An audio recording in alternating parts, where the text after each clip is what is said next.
আবৃত্তি করতেছিলাম। বাসায় আমি বসে আছি, লাগছে বড় একা।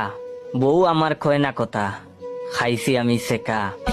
কবিতা শুনে বউ মুচকি এসে জবাব দিল, সারাদিন তোমার মতন আজাইরা তাকি না আমি।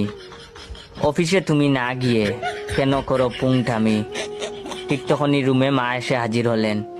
আমাদের এমন ছন্দ দেখে মা বললেন, ছেলে আমার রইছে বাসায়, করে না কেউ যতন, মুখটা তার হইছে এখন বিড়ালের মতন। আব্বা বারান্দায় বসে পেপার পড়ছেন। আমাদের এমন ছন্দ শুনে হাসতে লাগলেন।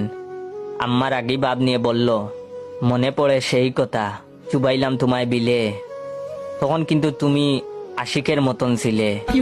আব্বা মনে হয় কিছুটা লজ্জা পেলে সেই টপিক বাদ দিয়ে পরক্ষণেই বলল, অফিসে না গিয়ে জয় বাসায় রইছ কেন বসে, আমি কিন্তু উঠলে গালে দেব চড় কষে।